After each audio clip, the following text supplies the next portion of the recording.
Uma das questões mais prementes nas ciências do consumo alimentar prende-se com a sustentabilidade alimentar e, muito particularmente, o desperdício alimentar.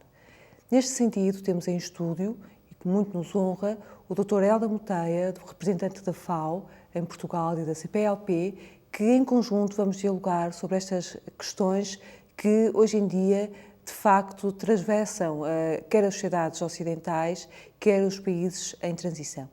Dr. Hélder Moteia, muito obrigada por estar aqui connosco em estúdio e perguntava-lhe, tendo em conta que neste momento concorrem dois movimentos, por um lado o desperdício alimentar, que é bem marcado em particular nas sociedades ocidentais, nos países ditos industrializados, e também o facto, segundo as estimativas da FAO, para o período de 2012 a 2014, mais de 800 milhões de pessoas estarem subnutridas, de que modo é que é possível existir estes dois movimentos?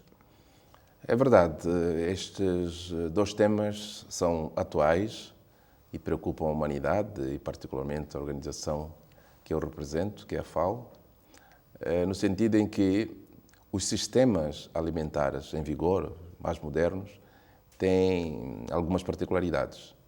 A primeira é que nunca se produziu tanto alimento como são produzidos hoje, mas eles são mal distribuídos.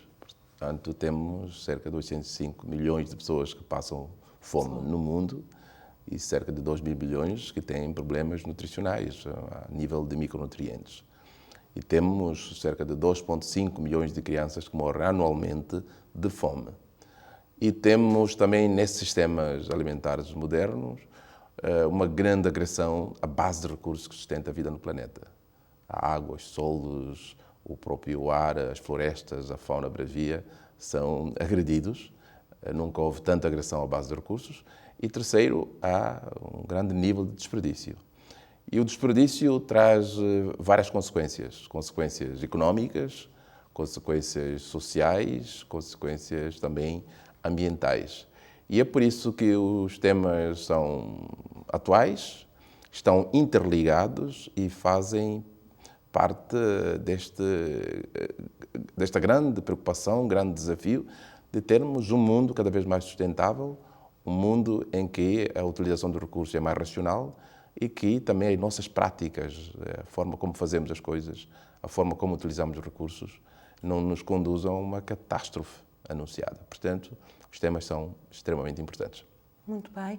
Sendo certo que este desperdício alimentar, digamos que tem duas abordagens em termos de análise, quer para os países industrializados, quer para os países, enfim, em economias de transição ou ainda não industrializados. Porque nestes últimos países, ou seja, os da economia em transição e não industrializados, o desperdício ocorre essencialmente a montante da cadeia alimentar, contrapondo com digamos, o desperdício nos países ocidentais, industrializados, em que este ocorre essencialmente a jusante da cadeia. E neste sentido, uma vez que ele aqui é mais preponderante, perguntava-lhe de que modo é que, ou que vias é que considera que podem ser utilizadas para obviar, para combater precisamente o desperdício jusante, que ocorre essencialmente no retalho e também no consumo propriamente dito, quer dizer, nas nossas casas e também, enfim, nos restaurantes e, digamos, os serviços.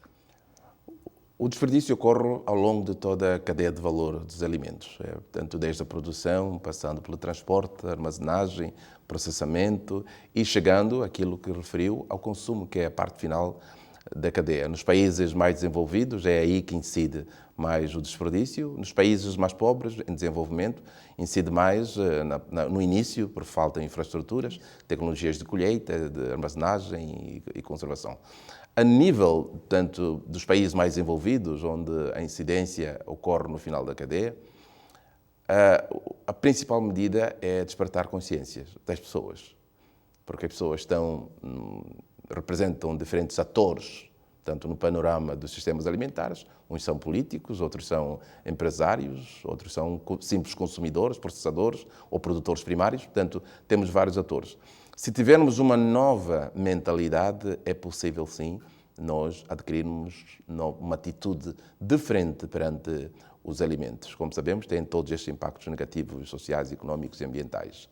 E paralelamente a atuação a nível de despertar consciências, é preciso que hajam estratégias, ações muito concretas e também que haja políticas, legislação sobre a matéria, porque não importa termos apenas uma atitude de frente se depois todo o ambiente institucional não crie condições que facilitem essa nova atitude e que também reprimam algumas atitudes aberrantes que vão sempre ocorrer. É preciso que o ambiente institucional e legal permita que algumas ações que são agressões à base de sustentabilidade sejam também punidas. Portanto, é preciso atuar fundamentalmente, e há um estudo que demonstra que poderemos conseguir grandes resultados, cerca de 80% dos resultados, só com despertar consciências e mudança de atitudes.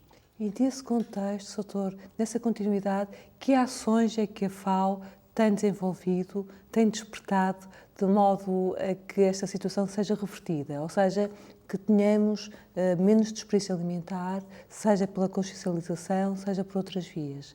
Sim, nós temos, como FAO, desenvolvido um grande número de ações e atividades. O primeiro, como eu referi, é encorajar que, a nível de cada país, aconteçam campanhas de educação, campanhas de formação, de elucidação, primeiro, da natureza do desperdício, das consequências do desperdício, para que as pessoas saibam que a ação do desperdício agride, portanto, a base de sustentabilidade, quer social, económica, quer ambiental. Segundo, temos trabalhado também com os governos para que haja políticas e legislação sobre esta matéria. E temos tido muitos resultados, muito bons resultados, há países que já adotaram algumas políticas, mas também iniciativas públicas e da sociedade civil. Nós temos muitos exemplos no mundo, podemos iniciativas da sociedade civil, e para ser mais concreto, até vou pegar exemplos em Portugal. Temos o caso da fruta feia, que aproveita a fruta que normalmente os supermercados não aceitam, mas que são comercializados para pessoas que aceitam a um preço mais baixo estes produtos. E temos medidas, portanto, a nível público, que é para legislar prazos, por exemplo, de validade, prazos de utilização e aquilo que é utilizável ou não. E também políticas de incentivo àquela ação de reutilizar, reciclar, reaproveitar. Tudo isso são coisas que nós nos esquecemos muitas vezes de fazer em casa. E do ponto de vista, por exemplo, de despertar as consciências, de chamar a atenção para o problema, nós, se contabilizarmos a quantidade de alimento que jogamos fora, no momento de preparar o alimento, no momento de consumir o que sobra no prato, e quando vamos aos restaurantes, portanto, a quantidade de alimento que sobra nos pratos, quando organizamos uma festa, o que sobra por vezes no prato e na panela, e que é jogado de forma por ignorância, quando muitas vezes podem ser doados. Portanto, deve haver também políticas que estimulem a doação, que estimulem a partilha também, muitas vezes. E, às vezes, ações, digamos, temos um exemplo na Arábia Saudita, em que se deitava fora muita carne, porque fazia parte das práticas no passado de jogar, atirar fora comida.